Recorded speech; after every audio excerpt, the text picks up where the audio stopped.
I saw everyone was doing it, so I was like, let me just try it once just to see what this fuss is about. It's really small, easy to hide. In school, they're just kind of everywhere. They would come in here, you'd have 4 or 5 kids at a time congregating, and they'd start to vape. This is one of the newer vapes that's coming out. Students smoking through this part of it. The most popular item, which is the Juul, and as you can see, it looks like a flash drive, it's not. And then the kids can just tuck it away when they're done. So the Juul is something I always saw on like social media, on Twitter. People would always be like tweeting about, how awesome their new Juul is. Just small little device, you take a little hit and you get the buzz. What kids don't realize is that this small e-liquid pod that comes with a Juul has as much nicotine as 20 individual cigarettes. It's been devastating to us. This is not a product for youth, it's a product for adult smokers. One of the things that we've done is accelerated adding a warning to all materials that talk about Juul, whether they're in a convenience store or online. There will be 20% of the space showing that this product contains nicotine. All right, so today we're going to do the 4th lesson on e-cigarettes. So e-cigarette flavors, let's look at what we've got here. Hawaiian Punch, Gummy Bears, S'mores, Skittles, Cotton Candy, Sweet Tarts, Fruit Loops, Banana Splits. Who are advertisers trying to appeal to with these candy flavors? There were no flavors. I probably wouldn't be interested on vaping. It's like you're having a cookies and cream milkshake, to be honest. So that's how it tastes in your mouth. They now come in over 7,000 flavors. Kids who use e-cigarettes, they do so precisely because of the flavors.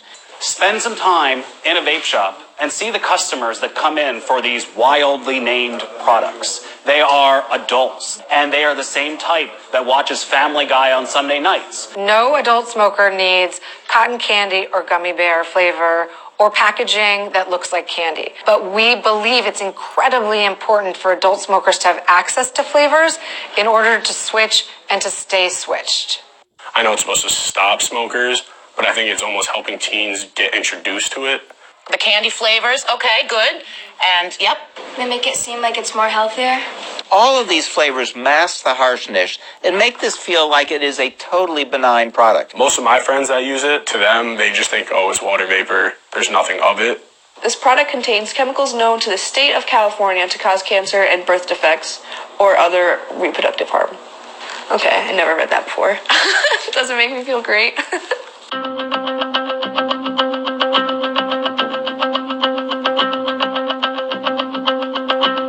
E-cigarette is delivering a chemical cocktail. The story of flavorings goes back almost 20 years now when we first started looking or seeing disease develop in workers at a microwave popcorn packaging plant. Workers back then were mixing kernels with fake butter flavor. Diacetyl is the name of the chemical. And they were working over vats where the fumes would rise up and they'd be inhaling these fumes. Well, many of these workers developed a severe and irreversible lung disease called bronchiolitis obliterans. We now call that disease popcorn lung. Well, that's very similar to what's happening in an e-cigarette. You have a heating element, you have the flavoring chemicals, you're heating them and constantly inhaling them. Some users might see warnings or labels that say our product is diacetyl free. And that might be true, but the reality is that to get flavors, the many thousands of flavors of e-cigarettes, they have to use some flavoring chemical. And there are chemical cousins to diacetyl that are on the market right now. Nicotine isn't finger-licking good. Stand tall, stay smart. It's not only affecting you. #NickNoteen.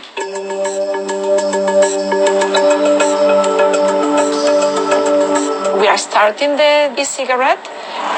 We are heating the e-liquid. We are generating an aerosol, and we are collecting the aerosol back so that we can actually measure the metals. We found that the levels of metals in the aerosol were much higher than the original levels in the e-liquid before it was heated. Our strongest suspicion is that the coil is the place in the device from where the metals are leaching out. Lead levels were 25.4 times higher in the aerosol as compared to the original e-liquid. We also found other metals that are well known to be carcinogenic, such as nickel, chromium, and then arsenic, which is a well-known poison. The problem here is we're not telling the whole truth. We're only telling the half-truth. We're talking about the harms of e-cigarettes, and we never mention that they're much less harmful than cigarettes. When we talk about switching to e-cigarettes, we talk about the relative risks. We say e-cigarettes are safer than cigarettes. Everything is safer than cigarettes. Adult smokers have a right to know what's in these products, and we believe and support reasonable regulation. Reasonable product standards. But what the FDA has proposed is not regulation, it is prohibition for over 99% of products on the market today. If the e-cigarette industry can demonstrate that any of their specific products actually help smokers quit and can be marketed in a way that doesn't addict another generation of kids, we would welcome that. What has happened in the absence of regulation? Millions of kids are using them because of the flavors, and smokers who want to quit still don't know which, if any, of these products are helpful. One person is going to put the pressure on, okay? Come on, try this. And then I want you to use your note cards as a response to them, right? To shut them down. Do you want to come smoke some cigarettes with us, some e-cigarettes? I'm good. Why not? Everyone's doing it. It's going to just be a party of everyone. If everyone's doing it, doesn't mean it's good.